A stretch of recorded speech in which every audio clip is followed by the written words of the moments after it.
Good afternoon. I'm meteorologist Nicholas Boso here at Gulfstream Center, where we're going to get right to it here because we do have a lot to talk about here on our 2 p.m. live. We are live streaming on Facebook and on YouTube, as well as on our FOX10 Gulfstream, which is, of course, the Roku Apple TV app that is available that you can get to watch these live streams as well. If you want to interact with the live stream at all, I encourage you to do so. You can head to Facebook and actually comment there, and I'll be able to see those comments. I have a secondary screen that I can see those on.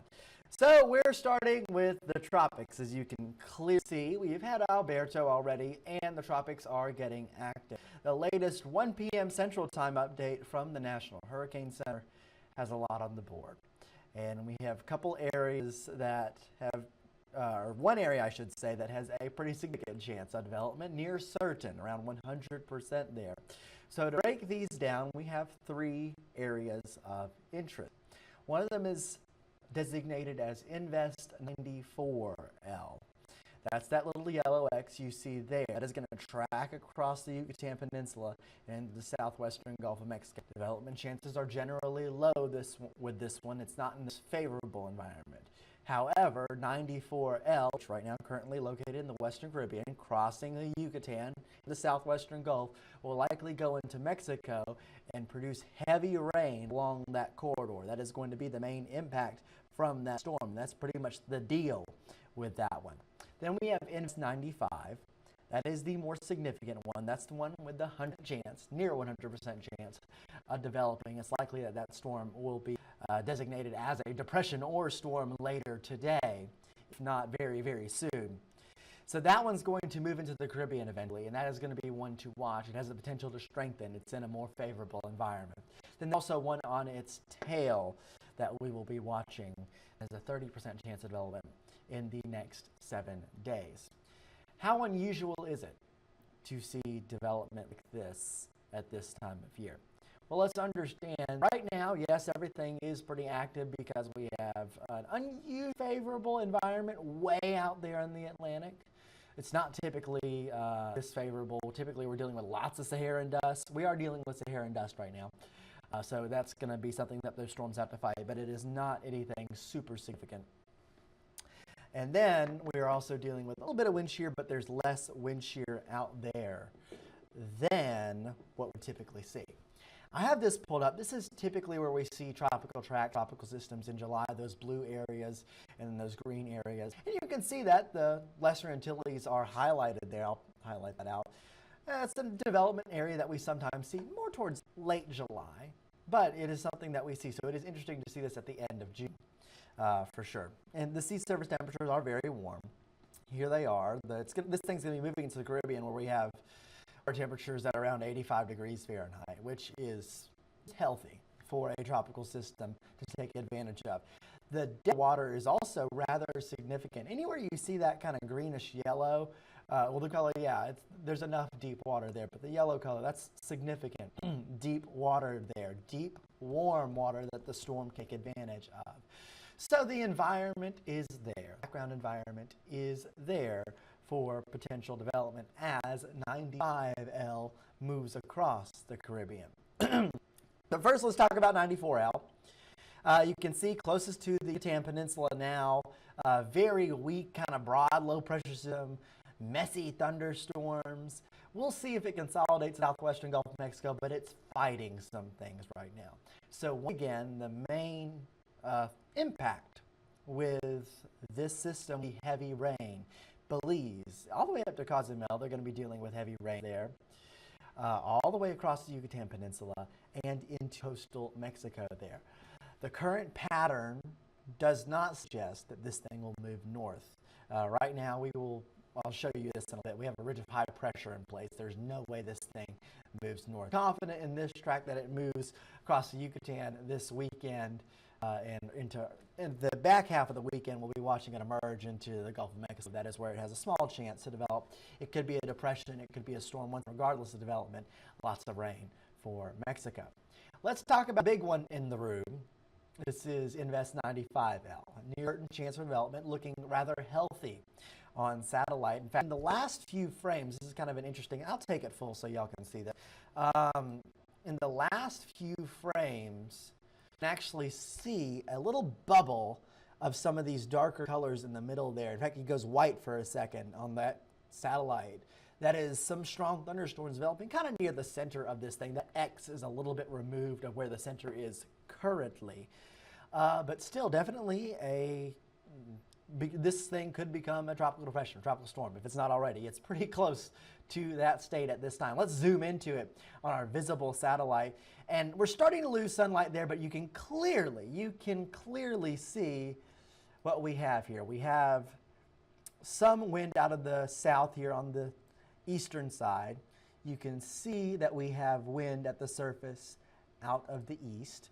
You can see kind of under those upper level clouds, that northerly wind. And then you can just barely see that westerly wind there. So we have a low level circulation. What I'm looking at there are the clouds that are under those upper level clouds. So those thin wispy clouds, I'm not looking at those right now. I'm actually looking at the ones under it. The ones that are moving a little bit faster. Tells me where that general circulation is. And the interesting thing is now we have thunderstorms that are bubbling right around where that center could be. So this is definitely getting its act together. There is absolutely no question about that. So the question becomes, where does it go and what are the impacts? So I'm talking about impacts very far out here, 1,400 miles away from the Windward Islands. This is far. But it is notable, and interest in the Windward Islands will be paying very close attention to this. This is very far away from the United States at this time. So here's Invest 95L, and you can see that the forecast model is pretty confident in taking this into the Windward Islands. So we could see tropical storm watches, maybe even hurricane watches issued there as soon as tonight. In fact, I'm actually, if you bear with me for one second, I'm going to check, see if there's any updates that I need to note. I do not see anything immediately.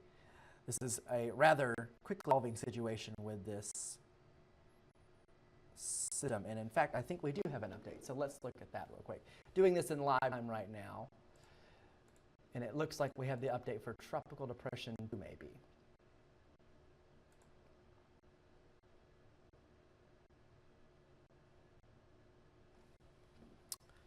Bear with me for one second. I'm looking at the information. Either way, this thing is pretty much at depression. Yes, there we go. So here's the official word. Advisories for Tropical Depression 2 will be initiated at 5 p.m. Eastern Time, 4 p.m. Central. There you go. That is the news right here. And this was as of just a few minutes ago, pretty much right as we started this. So, and actually I kind of noticed this. So we're going to have Tropical Depression 2 in the Atlantic. So happening right now, here 2 p.m. live. I told you this was an active situation. Either way, let's keep talking about this. What will be Tropical Depression 2 moves into the Windward Islands here. You can see how consolidated the tracks are. I mean, this is good consensus. This is what we want to see. The timing for this, the end of this weekend, early next week as it gets into the Caribbean. By Monday and Tuesday, we're south of Puerto Rico, Hispaniola. And of course, once we get this tropical depression advisory at 4 p.m. Central, we'll get a track, an official track.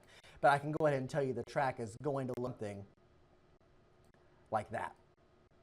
I mean, it's pretty confident in the next few days here what the track is. Now, beyond this, beyond, say, Monday, Tuesday, we do start to see some spread here in the tracks. You can see kind of how wide the spread gets. So understand that beyond that time frame, there's going to be a couple questions. We do have an understanding of the overall background environment behind this thing. We do know we have a ridge of high pressure over the Atlantic and a ridge of pressure pretty much over us here on the central Gulf Coast. So, long story short, it looks like this thing could keep going west. However, could there be a weakness that develops in that high pressure system is a possibility. So I want to show here, this is the upper level pattern over the next few days. Reminder, our system is located way out there. This is this weekend. We have this big orange area. This is a big upper level ridge. Anything tries to move north, just not. It's a big, powerful upper level ridge. It's a system. However, end of this weekend, we have a little bit of a weakness that develops here, at least according to the GFS forecast model. Behind the banner here, you usually have a trough that develops, maybe creates a little bit of a weakness. But right now, that is picking this thing up there. But advances forward, you can see that a ridge somewhat stays in place over the central Gulf Coast and the southeastern United States. So there's some variability. Could we see a little lift to north and maybe getting towards the greater Antilles in Cuba? That's possible with this system. Or it keeps tracking west. We will get more confidence as in the next few days. I encourage you just kind of wait and see if you are on the Gulf Coast, if you're in South Florida. Because we're going to want to keep our eyes on this, but it's very far out. And we have a long way to go there. So that's the situation with what it will soon be depression 2 in the Atlantic. And of course, that information came out just now that we will have the advisories on tropical depression 2. Quick reminder, I like to show this a lot. It's forecast. Over time, they get less accurate. And once we get beyond that 5-day, 7-day range, our accuracy starts to drop. And that's just how forecast models are. So you're going to see on social media people share these long-range models, pretty intense, scary-looking storms that are way in the Western Caribbean there. Pay attention to how far out they are. Pay attention to the timestamps on the models. And if there's no timestamp, be careful. Most meteorologists will put the timestamp on there so you can get the understanding when the model is valid for. If you don't see one, be careful what you see always. Beyond a week, forecast models can get a little bit crazy. All right, switching gears now. Let's focus on our local weather. Here's the good news. Over the next 7 days across the United States, there's no tropical impacts expected, and that's a good thing.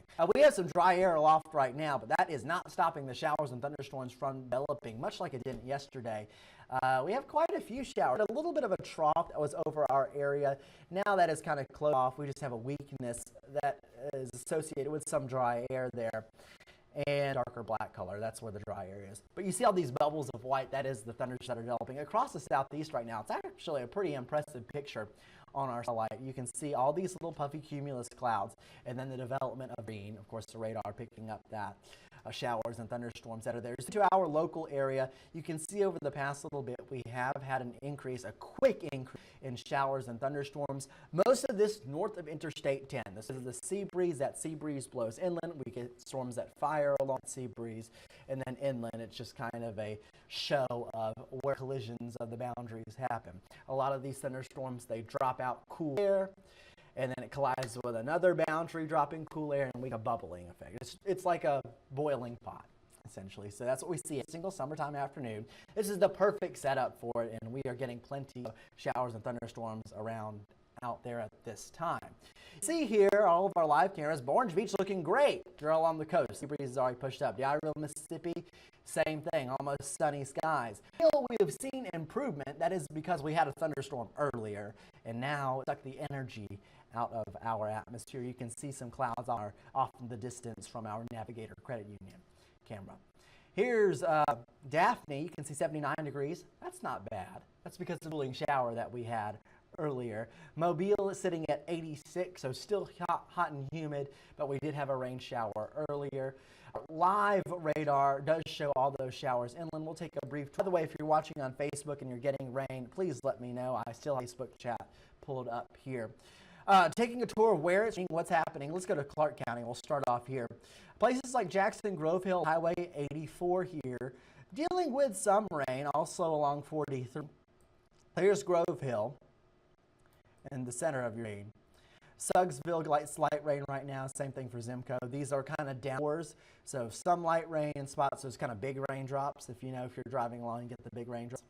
Then you get the heavy downpour. That's kind of in the yellows that we're seeing there. Along Alabama 69, just to the west of a heavier shower, kind of on the border of Clark County and Washington County. To the northeast of Yarbough, a little heavier downpour. North Bakerville, north of the Bend in 43 there, we have winter downpour.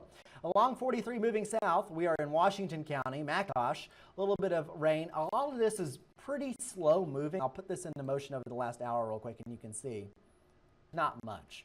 They just kind of bubble up and fall apart, and that is how these thunderstorms go. Not seeing too much thunder with them now. Going into Mobile, Citra now, some heavy downpours happening right now. And Marie, this is beneficial rain. Cameron, it prevents us from getting too hot. That is exactly true. A lot of us appreciate when these showers and thunderstorms happen. Here's the thing, though. So Mobile now, nothing. You have absolutely nothing. And that's a problem because it's starting to get a little bit warmer. Whenever you get the showers too early, it'd be a problem. You want them like right around 2 p.m., around now, because that's the heated day and that kicks everything off and you have a nicer evening ahead. Versus us in Mobile, we just got the shower at pretty much noon. It was a really early shower, developed right over us here in Mobile. And that just dumped on us, and now it's super muggy outside. That's just how it is, and that is how it is on the Gulf Coast. We just deal with it. George County, Greene County, let's check in. Leakesville, Lucedale, near Bendale, we have one heavy pour. Lucedale, maybe some light rain there, north of Leakesville as well. Along Highway 57 there, just a couple showers east along Highway 63 as well. So you'd see that's Jackson, George, and Greene counties here in Mississippi. Jackson's almost dry. Georgia and Greene County, you have a few showers that are going on. Baldwin County is pretty much dry. That's good, except unless you want the rain. And let's go to Santa Rosa County, where we do have some showers north of I-10, north of 98. This is Munson, all the way down along the line from Munson to Allentown, Highway 87 to Milton, places like Baker, Florida. They're getting some rain there. 184A, the highway popping on the map. Those are some of the places that are getting the rain right now. I have another thing to show you real quick. So, of course, we have rain going on out there. Take a look at this. So I've zoomed into Interstate 10. I'm going to put this into motion. And this is weird. It looks like it is raining only on I-10. You can see along this line here. I'll circle it. There's just this little bit of what looks like rain. That is a false return. Not a false return, I should say. That's a non-meteorological return. It's not raining there. We saw our Daphne camera. In fact, our Daphne is looking straight at this. This is an interesting phenomenon. Right now, what has happened earlier is the radar beam from Mobile Regional Airport. I'll zoom out to show you where that is. So we're on I-10, right? Mobile Regional Airport over here. That's where the circle is. That's where that little donut hole is. The radar beam shoots out, and it is actually recognizing and hitting traffic on the Bayway. It's actually getting bent down. There's a little bit of a temperature inversion, what we call it, the shift in temperature with height. That's actually bending the radar beam down, actually able to see the people driving on the Bayway. And if I pause this, I can actually kind of get an idea of how fast people were driving. So let's look at that. Velocity. This is going to be funny. So 56, 48, 57. About highway speeds, maybe a little bit less if I switch my tire. See if we can get some brighter colors in here. I checked it one time on my own, and it was rather crazy. I saw some pretty high numbers. 58, 70, 53. Isn't that cool that the radar can pick up the speed of the vehicles because it's detecting what's hitting the beam because of the ducting that is called. That's the meteorological term. The radar beam is getting bent down. Just something cool that happened. I thought it was really interesting. Somebody pointed it out to me, and I was like, oh my goodness, it's happening. That's really cool.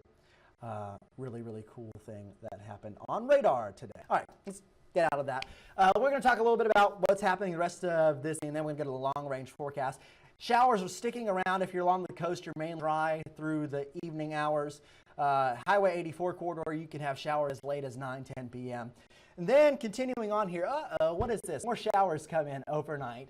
Fairhope last night got around 4.5 inches of rain from one of these showers. 4.5 inches of rain. Could see another downpour or two overnight tonight. Do not be surprised. I come in early tomorrow morning. We'll probably still have some showers on radar there. Taking a look at some of the video that we got sent in yesterday. I'll this full screen so y'all can see this. This was sent in by Jeff. This was in Destin. You can see in the distance there, that is a rain shadow. Really cool. You can kind of see the rain spreading out near the surface there, near the water. That's all rain falling from thunder showers. This is a typical summertime evening thing that we see. How about the lightning? Yesterday, we had plenty of lightning out there. As you can see, this is Shane Slocum. He always sends in great drone video. I'd be terrified to put a drone up in a lightning storm, but it's worth it because this video is so good. You can see also the rain shaft there. That's that grayness and plenty of lightning strikes. Just cool stuff to see there. All that sent in by Shane, of course. Some branching of the lightning, too. That's cool. Bob Grip, familiar face on Fox 10, of course. Look at the rain shafts over Mobile Bay. That's that dark grayness wind. So you have this big, tall thunderstorm cloud, and then the heavy rain falling under it. Really cool to see that. That's, of course, at the Fairhope Pier. Always a good place to watch storms, the Fairhope Pier. And look at this. This is in Gulf Shores. Craig set this in. In the distance, you can see one of those tall, tall thunderstorms reaching